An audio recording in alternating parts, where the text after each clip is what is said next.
Nel nome del Padre, del Figlio e dello Spirito Santo. La pace sia con voi.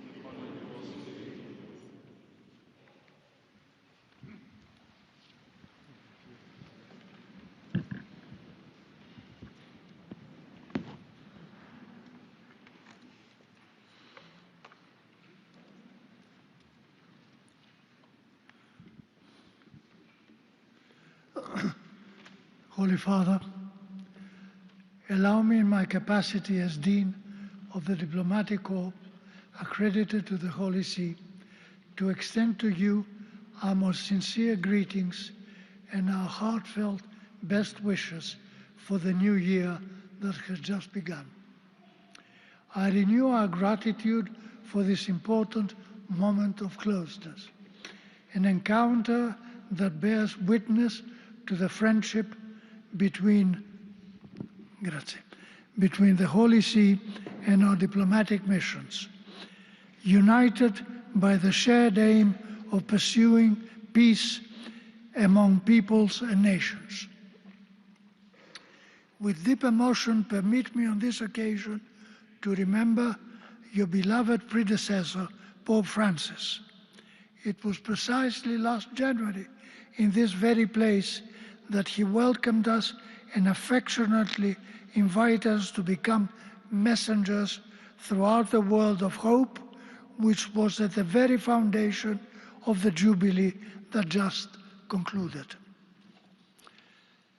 Holy Father, in recalling the months that have passed, it is fitting to evoke the whirlwind of emotions that each of us experienced. From the news of the passing of Pope Bergoglio during the Easter celebrations to your elections to the See of Peter. We first felt sorrow and disbelief at the death of a shepherd who bore witness to love for his flock until his final moment. Then the emptiness of the days of mourning. Finally came the joy of the white smoke and the pealing bells throughout the eternal city, which transformed waiting into a hopeful anticipation for the new Vicar of Christ. I remember that afternoon, people rushing towards the Vatican in Via della Conciliazione, filling rapidly and joyfully with men and women from all over the world, present as witnesses to history at the moment when the new Pope will appear from the loggia of St. Peter's Basilica. I recall the applause and the happiness of the crowd upon hearing your name proclaimed for the first time as Supreme Pontiff Leo XIV. I was then struck, Your Holiness, by the attentive silence with which your inaugural address was received. In this time of great uncertainty and fear, your words immediately warmed the millions of hearts, offering a message of calm to the anxieties of so many. Peace be with you. It is the peace of the risen Christ, a peace that is unarmed and disarming, humble and persevering. I thank you, Holy Father, for having shown us by these words, later taken up in your message for the World Day of Peace on January 1st, the path that every man and woman is called to walk. In them resounds the serene yet powerful hope of a reconciled world.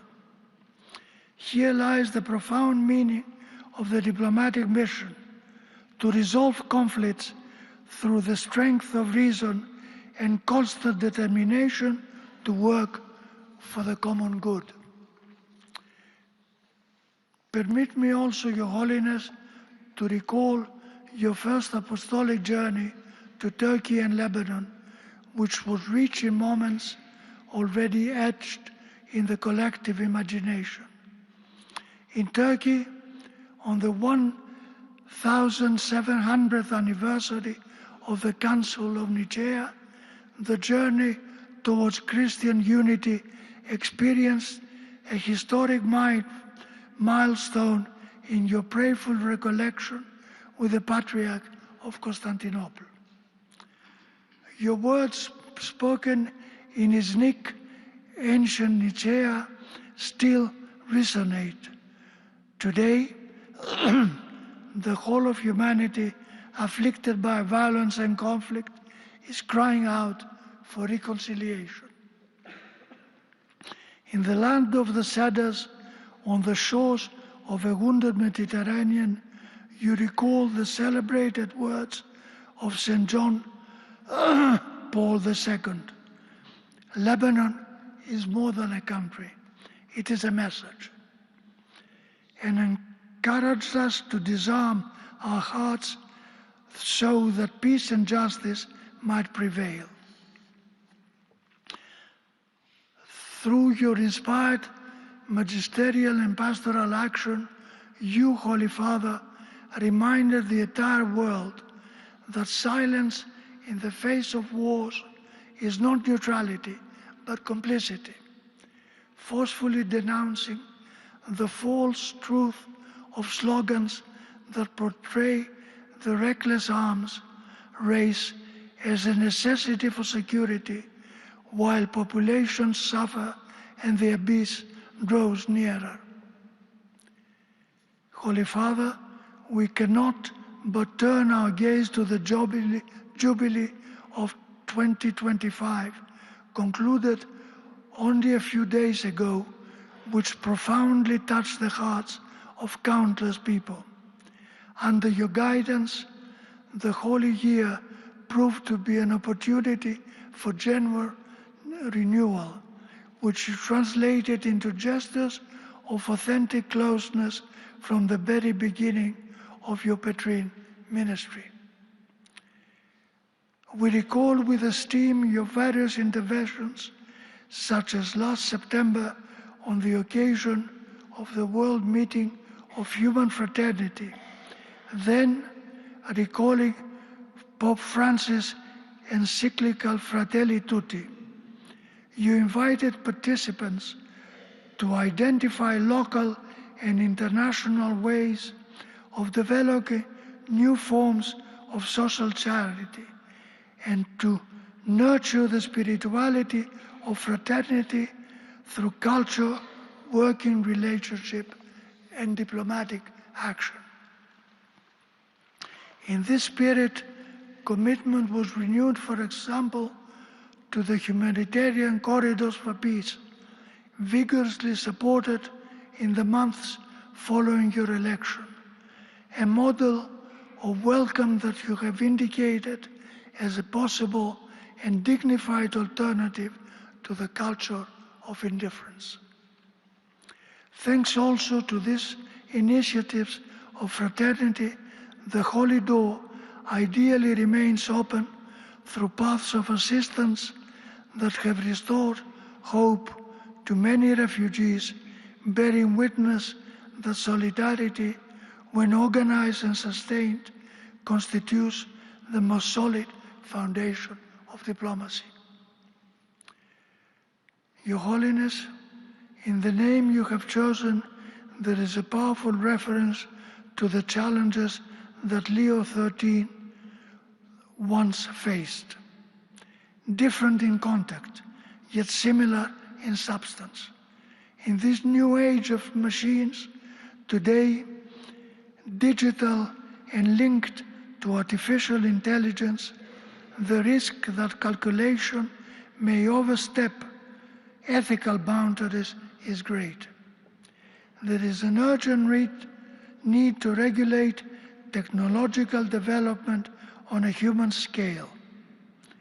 As you have repeatedly reminded us, artificial intelligence must not replace the human being, but remain at his or her service, reaffirming that data and creativity are not enough without an ethical orientation towards the integral development of the human person.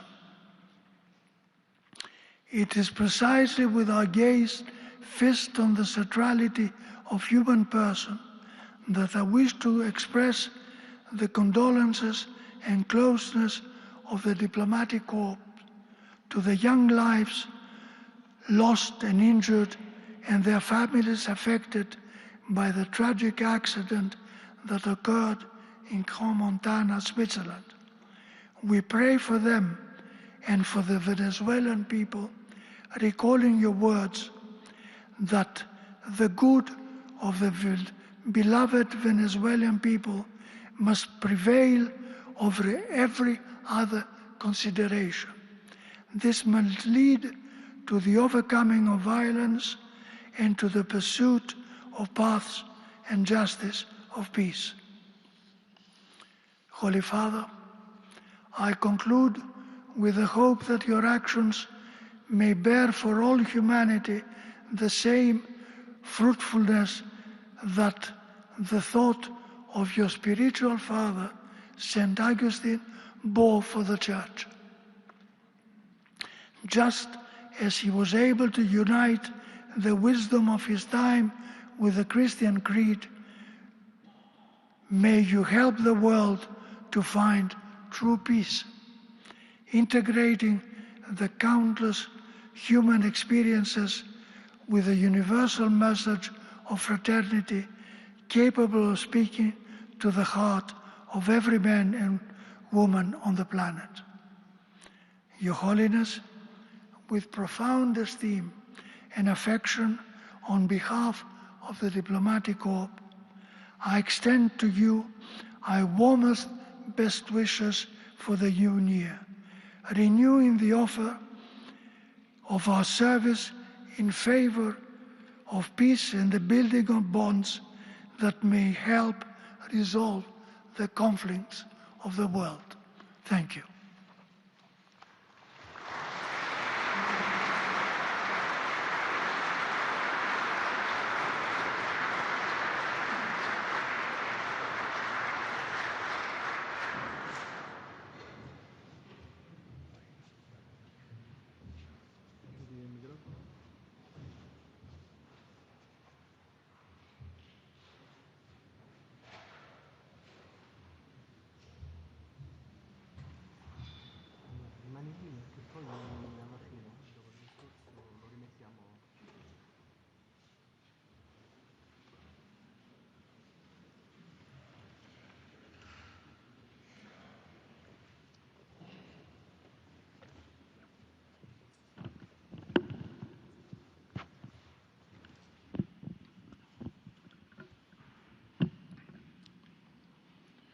Your Eminence, Your Excellencies, distinguished members of the Diplomatic Corps, ladies and gentlemen, I would like to thank His Excellency, Ambassador George Poulide, Dean of the Diplomatic Corps, for his kind and respectful words on your behalf.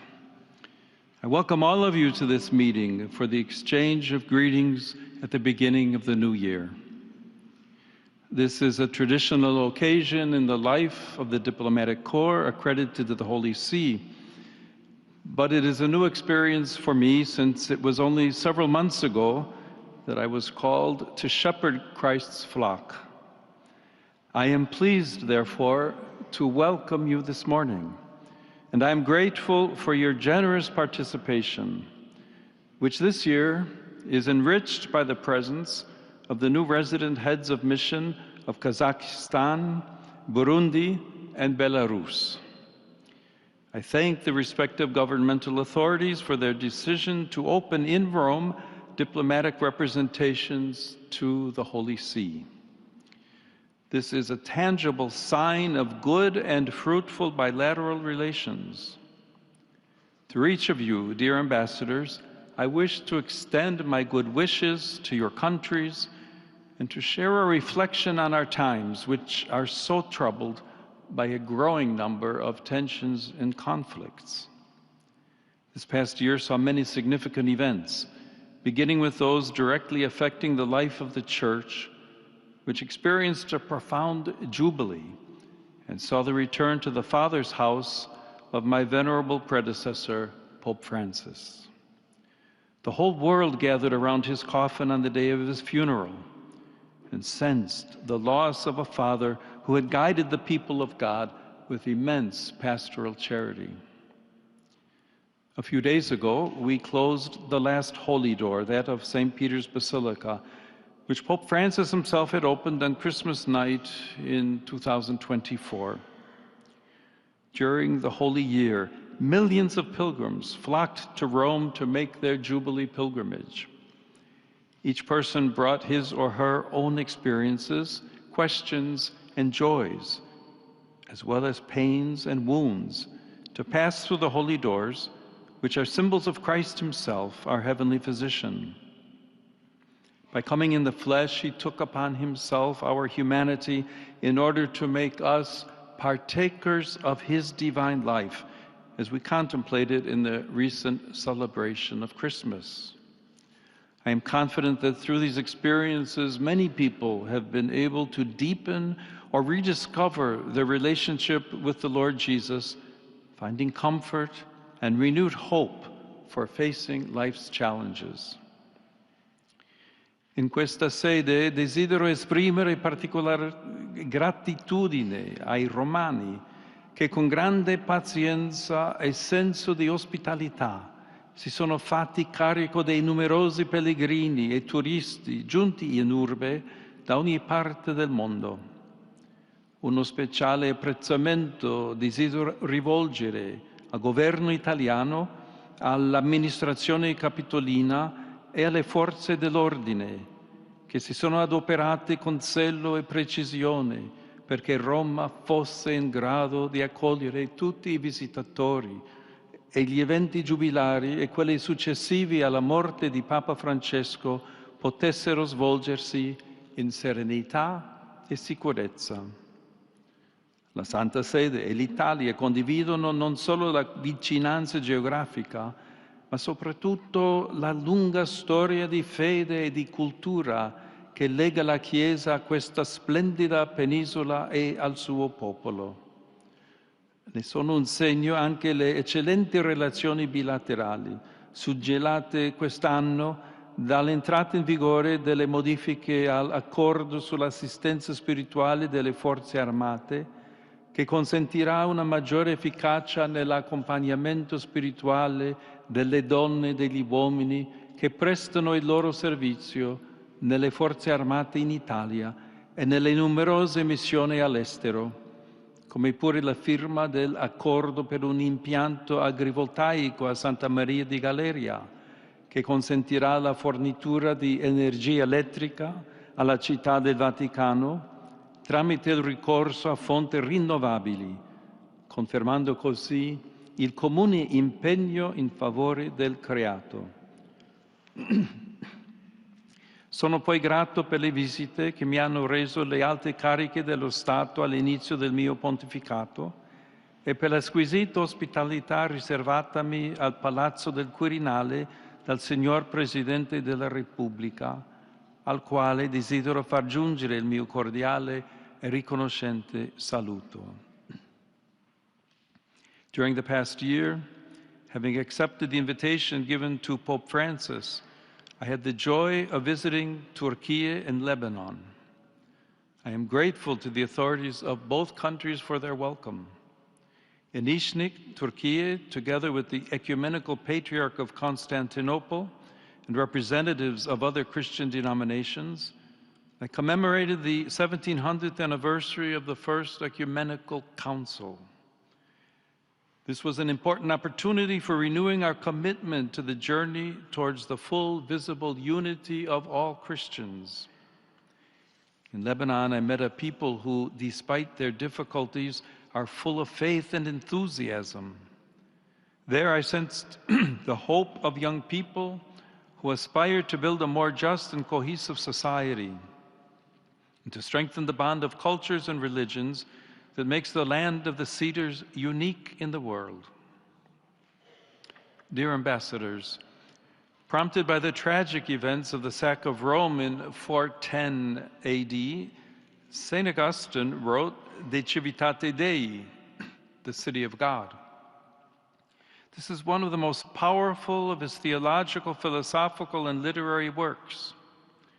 As Pope Benedict XVI observed, it is an impressive work crucial to the development of Western political thought and the Christian theology of history. It draws, as we would say in contemporary terms, on a narrative that was spreading for the pagans, still numerous at that time, and even quite a few Christians thought that the God of the new religion and the apostles themselves had shown themselves incapable of protecting the city. In the days of the pagan gods, Rome was Caput Mundi, the great capital, and no one could have imagined that it would fall into the hands of its enemies. Now, with the God of the Christians, this great city no longer seemed secure. Certainly, our times are very distant from those events. This is not simply a question of temporal distance, but also of a different cultural awareness and the development of categories of thought. However, we cannot overlook the fact that our own cultural sensibilities have drawn nourishment from that work, which, like all the classics, speaks to people of every generation. Augustine interprets events in history itself according to the model of two cities. First, there's the city of God, which is eternal and characterized by God's unconditional love, amor Dei, as well as love for one's neighbor, especially the poor. Then there is the earthly city, which is a temporary dwelling place where human beings live until death. In our day, the latter includes all social and political institutions, from the family to the nation state and international organizations. For Augustine, this city was epitomized by the Roman Empire. Indeed, the earthly city is centered on pride and self-love, amor sui, and the thirst for worldly power and glory that leads to destruction. However, this is not a reading of history that seeks to contrast eternity with the present, the church with the state, nor is it a dialectic about the role of religion within civil society. In Augustine's view, the two cities coexist until the end of time. Each has both an external and an internal dimension, for they are to be understood not only in light of the external manner in which they are constructed throughout history, but also through the lens of the internal attitudes of each human being towards the realities of life and historical events. In this perspective, each of us is a protagonist and thus responsible for history. Moreover, Augustine emphasizes that Christians are called by God to dwell in the earthly city with their hearts and minds turned towards the heavenly city, their true homeland. At the same time, Christians living in the earthly city are not strangers to the political world, and guided by the scriptures, seek to apply Christian ethics to civil government. The city of God does not propose a political program. Instead, it offers valuable reflections on fundamental issues concerning social and political life, such as the search for a more just and peaceful coexistence among peoples. Augustine also warns of the grave dangers to political life arising from false representations of history, excessive nationalism, and the distortion of the ideal of the political leader. Although the context in which we live today is different from that of the 5th century, some similarities remain highly relevant. We are now, as then, in an era of widespread migratory movements. As then, we are living at a time of a profound readjustment of geopolitical balances and cultural paradigms. As then, we are, in Pope Francis' well-known expression, not in an era of change, but in a change of era. In our time, the weakness of multilateralism is a particular cause for concern at the international level. A diplomacy that promotes dialogue and seeks consensus among all parties is being replaced by a diplomacy based on force by either individuals or groups of allies.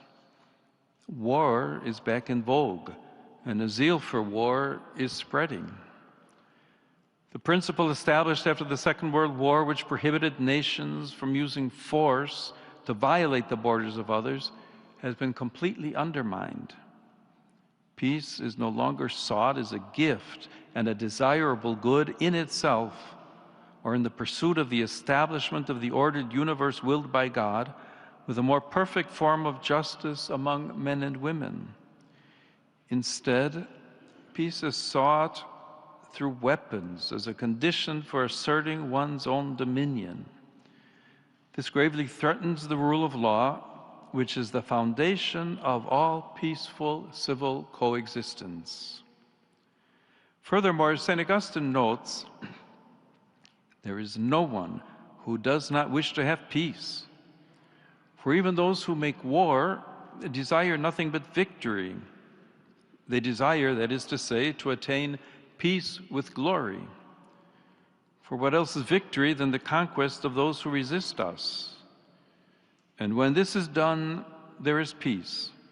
For even those who intentionally interrupt the peace in which they are living have no hatred of peace, but only wish it changed into a peace that suits them better. They do not therefore wish to have no peace, but only the peace that they desire. It was precisely this attitude that led humanity into the tragedy of the Second World War. From those ashes, the United Nations was born, whose 80th anniversary was recently celebrated. The UN was established by the determination of 51 nations as the center of multilateral cooperation in order to prevent future global catastrophes, for safeguarding peace, defending fundamental human rights, and promoting sustainable development. I'd like to draw particular attention to the importance of international humanitarian law. Compliance with this cannot depend on mere circumstances and military or strategic interests. Humanitarian law, in addition to guaranteeing a minimum of humanity during the ravages of war, is a commitment that states have made. Such law must always prevail over the ambitions of belligerents in order to mitigate the devastating effects of war, also with a view to reconstruction. We cannot ignore that the destruction of hospitals, energy infrastructure, homes, and places essential to daily life constitutes a serious violation of international humanitarian law. The Holy See firmly reiterates its condemnation of any form of involvement of civilians in military operations. It likewise hopes that the international community will remember that the protection of the principle of the inviolability of human dignity and the sanctity of life always counts for more than any mere national interest. With this in mind, the United Nations has mediated conflicts, promoted development, and helped states protect human rights and fundamental freedoms.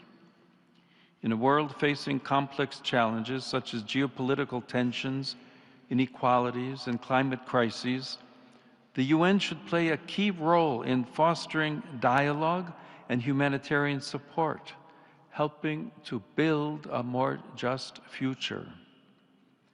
Efforts are therefore needed to ensure that the United Nations not only reflects the situation of today's world rather than that of the post-war period, but that it is also more focused and efficient in pursuing policies aimed at the unity of the human family instead of ideologies. The purpose of multilateralism, then, is to provide a place where people can meet and talk, modeled on the ancient Roman Forum or the medieval square. At the same time, in order to engage in dialogue, there needs to be agreement on the words and concepts that are used. Rediscovering the meaning of words is perhaps one of the primary challenges of our time.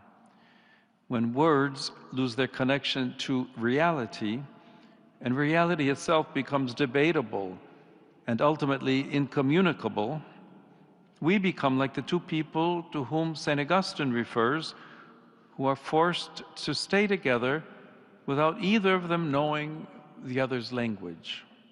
He observes that, I quote, "Dumb animals, even those of different species, understand each other more easily than these two individuals.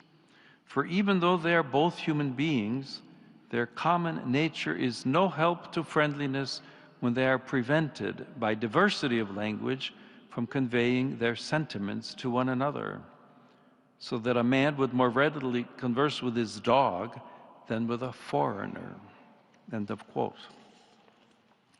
Today, the meaning of words is ever more fluid, and the concepts they represent are increasingly ambiguous. Language is no longer the preferred means by which human beings come to know and encounter one another. Moreover, in the contortions of semantic ambiguity, language is becoming more and more a weapon with which to deceive or to strike and offend opponents. We need words once again to express distinct and clear realities unequivocally. Only in this way can authentic dialogue resume without misunderstandings. This should happen in our homes and public spaces, in politics, in the media, and on social media. It should likewise occur in the context of international relations and multilateralism, so that the latter can regain the strength needed for undertaking its role of encounter and mediation. This is indeed necessary for preventing conflicts and for ensuring that no one is tempted to prevail over others with a mindset of force, whether verbal, physical, or military. We should also note the paradox that this weakening of language is often invoked in the name of freedom of expression itself. However, on closer inspection, the opposite is true, for freedom of speech and expression is guaranteed precisely by the certainty of language and the fact that every term is anchored in the truth. It is painful to see how, especially in the West, the space for genuine freedom of expression is rapidly shrinking. At the same time, a new Orwellian-style language is developing, which, in an attempt to be increasingly inclusive, ends up excluding those who do not conform to the ideologies that are fueling it. Unfortunately, this leads to other consequences that end up restricting fundamental human rights, starting with the freedom of conscience. In this regard, conscientious objection allows individuals to refuse legal or professional obligations that conflict with moral, ethical, or religious principles deeply rooted in their personal lives. This may be the refusal of military service in the name of nonviolence, or the refusal on the part of doctors and healthcare professionals to engage in practices such as abortion or euthanasia. Conscientious objection is not rebellion, but an act of fidelity to oneself. At this moment in history, freedom of conscience seems increasingly to be questioned by states, even those that claim to be based on democracy and human rights. This freedom, however, establishes a balance between the collective interest and individual dignity. It also emphasizes that a truly free society does not impose uniformity, but protects the diversity of consciences, preventing authoritarian tendencies and promoting an ethical dialogue that enriches the social fabric. In a similar way, religious freedom risks being curtailed. As Benedict XVI recalled, This is the first of all human rights because it expresses the most fundamental reality of the person. The most recent data shows that violations of religious freedom are on the rise, and that 64% of the world's population suffers serious violations of this right. In requesting that the religious freedom and worship of Christians be fully respected, the Holy See asks the same for all other religious communities. On the 60th anniversary of the promulgation of the Declaration Nostra Aetate, one of the fruits of the Second Vatican Ecumenical Council that concluded on December 8, 1965, I had the opportunity to reiterate the categorical rejection of all forms of anti-Semitism, which unfortunately continues to sow hatred and death. I likewise emphasize the importance of cultivating the Jewish-Christian dialogue, deepening our common biblical roots. On that same commemorative occasion, the meeting with representatives of other religions allowed me to renew my appreciation for the progress made in recent decades along the path of interreligious dialogue. Indeed, in every sincere religious quest, there is a reflection of the one divine mystery that embraces all creation. In this regard, I ask all the nations to guarantee full freedom of religion and worship to each of their citizens. However, it cannot be overlooked that the persecution of Christians remains one of the most widespread human rights crises today, affecting over 380 million believers worldwide. They suffer high or extreme levels of discrimination, violence, and oppression because of their faith. This phenomenon impinges on approximately 1 in 7 Christians globally, and it worsened in 2025 due to ongoing conflicts, authoritarian regimes, and religious extremism. Sadly, all of this demonstrates that religious freedom is considered in many contexts more as a privilege or concession than a fundamental human right.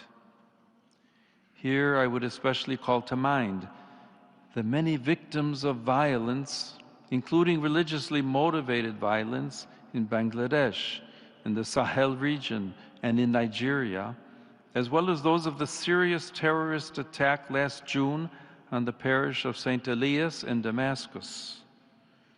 Nor do I forget the victims of jihadist violence in Cabo Delgado, Mozambique. At the same time, we must not forget a subtle form of religious discrimination against Christians, which is spreading even in countries where they are in the majority, such as in Europe or the Americas. There, they are sometimes restricted in their ability to proclaim the truths of the gospel for political or ideological reasons, especially when they defend the dignity of the weakest, the unborn, refugees and migrants, or promote the family. In its international relations and actions, the Holy See consistently takes a stand in defense of the inalienable dignity of every person. It cannot be overlooked, for example, that every migrant is a person and as such has inalienable rights that must be respected in every situation. Not all migrants move by choice, but many are forced to flee because of violence, persecution, conflict, and even the effects of climate change, as in various parts of Africa and Asia.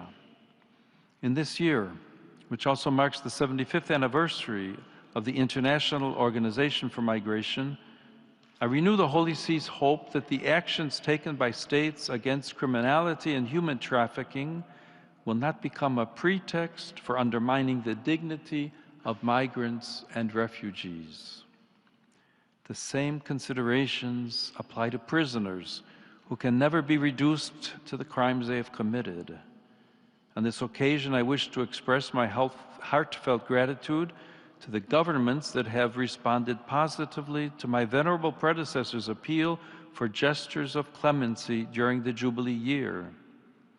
It is my hope that the spirit of the Jubilee will permanently and structurally inspire the administration of justice so that penalties are proportionate to the crimes committed, dignified conditions are guaranteed for prisoners, and above all, efforts are made to abolish the death penalty, a measure that destroys all hope of forgiveness and renewal. Nor can we forget the suffering of so many prisoners held for political reasons in many countries. Furthermore, from a Christian perspective, human beings are created in the image and likeness of God, who, by calling them into existence out of love, has at the same time called them to love. This vocation is revealed in a privileged and unique way within the family. It is in this context that we learn to love and foster the capacity to serve life, thus contributing to the development of society and the Church's mission. Despite its centrality, the institution of the family faces two crucial challenges today. On the one hand, there is a worrying tendency in the international system to neglect and underestimate its fundamental social role, leading to its progressive institutional marginalization. On the other hand, we cannot ignore the growing and painful reality of fragile, broken, and suffering families afflicted by internal difficulties and disturbing phenomena, including domestic violence. The vocation to love and to life, which manifests itself in an important way in the exclusive and indissoluble union between a woman and a man, implies a fundamental ethical imperative for enabling families to welcome and fully care for unborn life. This is increasingly a priority, especially in those countries that are experiencing a dramatic decline in birth rates. Life, in fact, is a priceless gift that develops within a committed relationship based on mutual self-giving and service. In light of this profound vision of life as a gift to be cherished, and of the family as its responsible guardian, we categorically reject any practice that denies or exploits the origin of life and its development. Among these is abortion, which cuts short a growing life and refuses to welcome the gift of life. In this regard, the Holy See expresses deep concern about projects aimed at financing cross-border mobility for the purpose of accessing the so-called right to safe abortion. It also considers it deplorable that public resources are allocated to suppress life rather than being invested to support mothers and families. The primary objective must remain the protection of every unborn child and the effective and concrete support of every woman so that she is able to welcome life. Likewise, there's the practice of surrogacy. By transforming gestation into a negotiable service, this violates the dignity both of the child, who is reduced to a product, and of the mother, exploiting her body and the generative process and distorting the original relational calling of the family. Similar considerations can be extended to the sick, to those who are elderly or isolated, who at times struggle to find a reason to continue living. Civil society and states also have a responsibility to respond concretely to situations of vulnerability, offering solutions to human suffering such as palliative care, and promoting policies of authentic solidarity rather than encouraging deceptive forms of compassion such as euthanasia. A comparable reflection can be made concerning the many young people who are forced to confront numerous hardships, including drug addiction. In order to prevent millions of young people around the world from falling victim to substance abuse, concerted efforts are required to eradicate this scourge upon humanity and the drug trafficking that fuels it. Together with these efforts, there must be adequate policies for recovery from addiction as well as greater investment in human development, education, and the creation of employment opportunities. In light of these challenges, we firmly reiterate that the protection of the right to life constitutes the indispensable foundation of every other human right. A society is healthy and truly progresses only when it safeguards the sanctity of human life and works actively to promote it. The aforementioned considerations lead me to believe that in the current context, we are seeing an actual short circuit of human rights.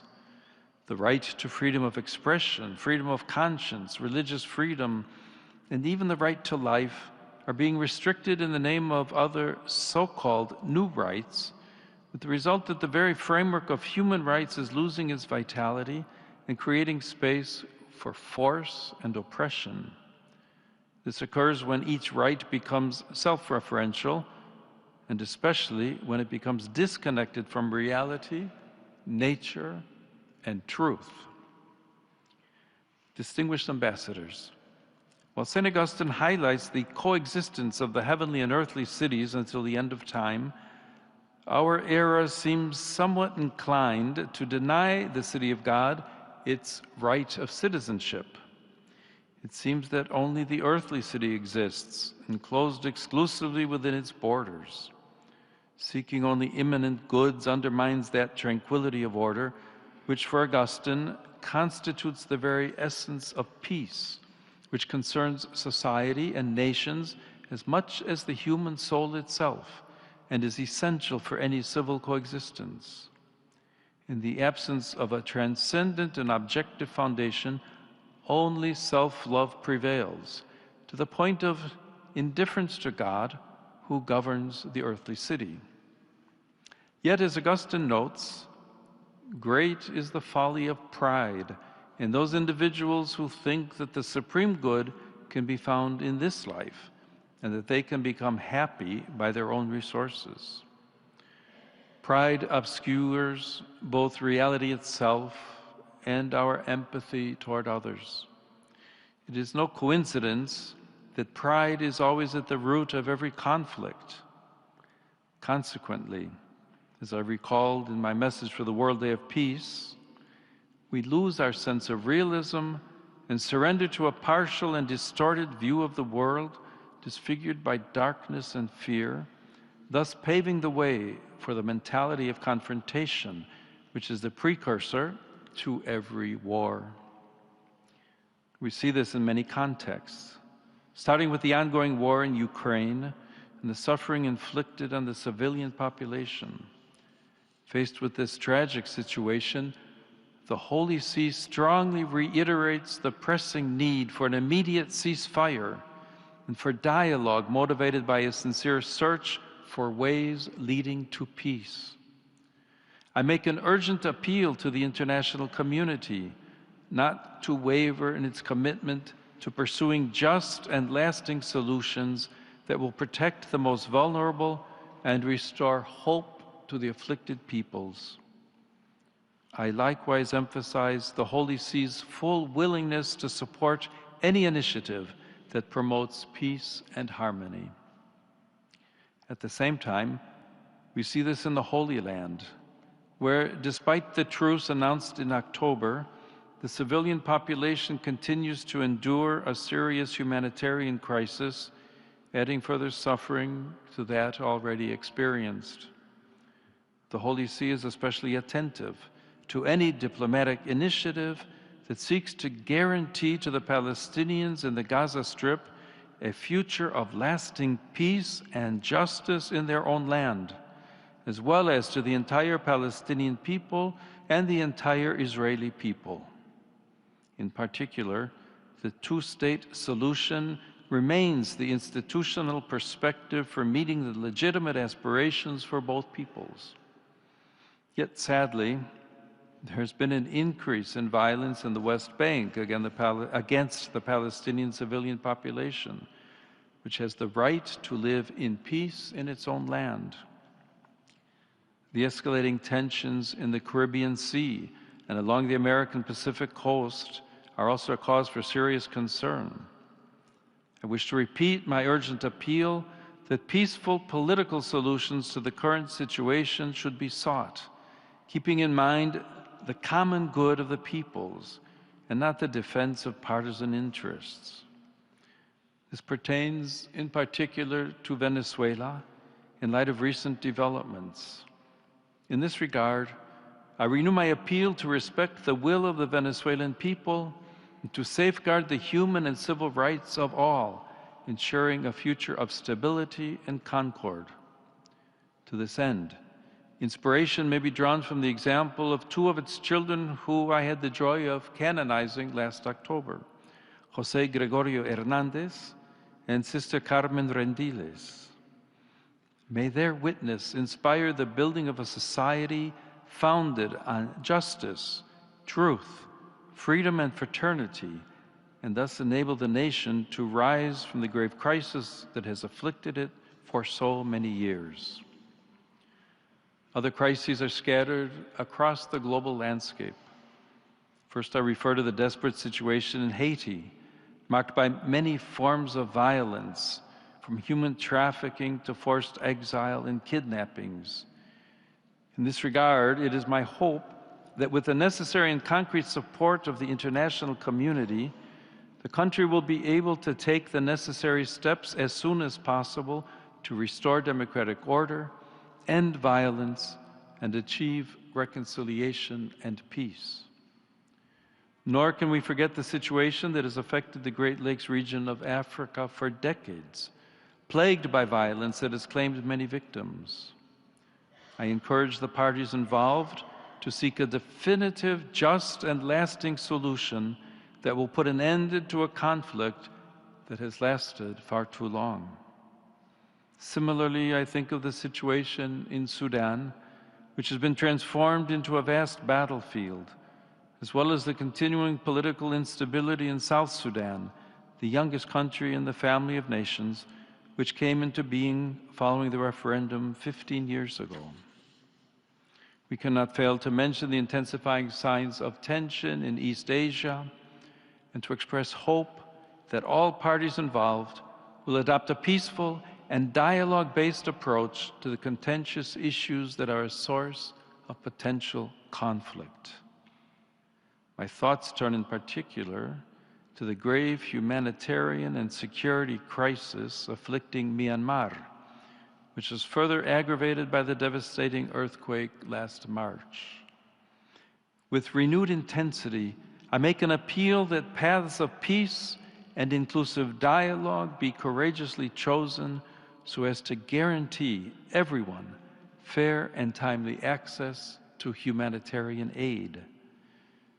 To be authentic, democratic processes must be accompanied by the political will to pursue the common good, to strengthen social cohesion, and to promote the integral development of every person.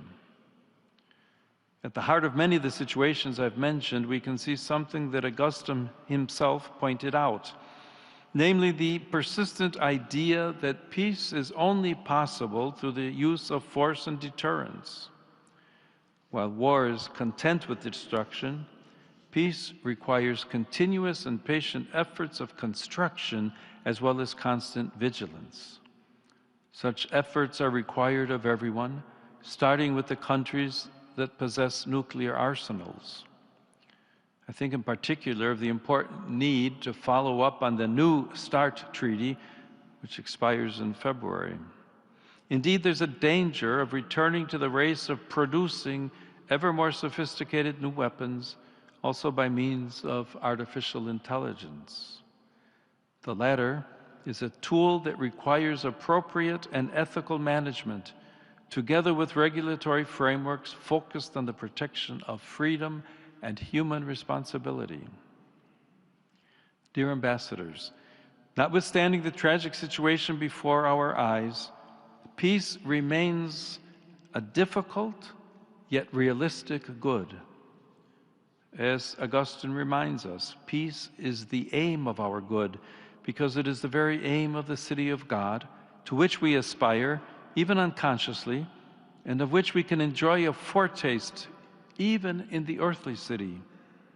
During our pilgrimage on this earth, peacemaking requires humility and courage. The humility to live truthfully and the courage to forgive.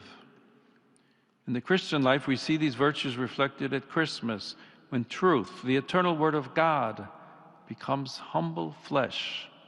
And at Easter, when the condemned righteous one forgives his persecutors and grants them his life as the risen one. Moreover, if we look more closely, there is no shortage of signs of courageous hope in our time, and we must constantly support them. I think, for example, of the Dayton Accords, which 30 years ago put an end to the blood-stained war in Bosnia and Herzegovina. Despite difficulties and tensions, they opened up the possibility of a more prosperous and harmonious future. I think too of the joint declaration of peace between Armenia and Azerbaijan, signed last August. We hope this will pave the way for a just and lasting peace in the South Caucasus and resolve the outstanding issues to the satisfaction of both parties. I likewise call to mind the efforts made in recent years by the Vietnamese authorities to improve relations with the Holy See and the conditions in which the Church functions in the country. These are all seeds of peace that need to be cultivated.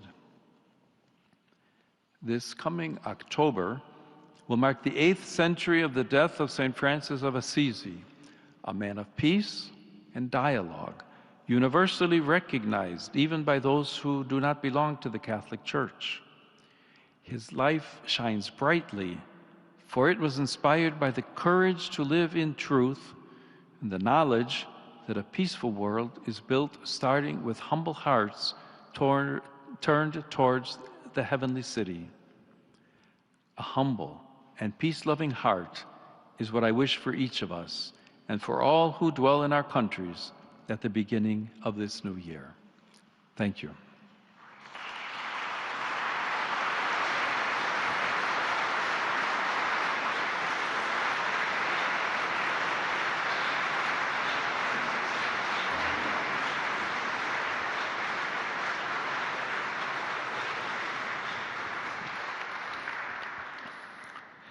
Eccellenze, gentili signori, si invitano cortesemente i capi missioni, accompagnati dai rispettivi consorti, a dirigersi verso l'incontro col Santo Padre e i superiori della Segreteria di Stato per il saluto personale, seguendo le indicazioni fornite dal nostro personale addetto.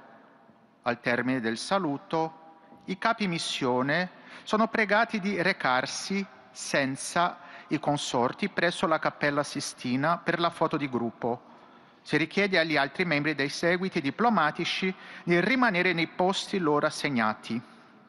Excellencies, distinguished guests, the heads of missions accompanied by their respective spouses are kindly invited to proceed to the meeting with the Holy Father and the superiors of the Secretary of State for a personal greeting, following the directions provided by our staff. At the conclusion of the greeting, the heads of missions are requested to proceed without their spouses to the Sistine Chapel for the group photograph. All the other members of the diplomatic entourages are kindly asked to remain in their assigned seats. Excellences, Mesdames et Messieurs, le chef de mission accompagnés de leurs conjoints respectifs sont cordialement invités à se diriger vers la rencontre avec le Saint-Père et le supérieur de la Secrétariat d'État pour une salutation personnelle, en suivant les indications fournies par notre personnel. À l'issue de la salutation, les chefs de mission sont priés de se rendre sans leur conjoint à la chapelle Sixtine pour la photographie de groupe. Il a demandé à tous les autres membres de la délégation diplomatique de rester à les places assignées. Excelencias, señoras y señores, se invita cordialmente a los jefes de misión acompañados de sus respectivos cónyuges a dirigirse al encuentro con el Santo Padre y los superiores de la Secretaría de Estado para el saludo personal, siguiendo las indicaciones proporcionadas por nuestro personal. Al finalizar el saludo, se solicita a los jefes de misión que se dirijan, sin sus cónyuges, a la Capilla Sixtina para la fotografía grupal. Se pide a los demás miembros de las delegaciones diplomáticas que permanezcan en sus asientos asignados.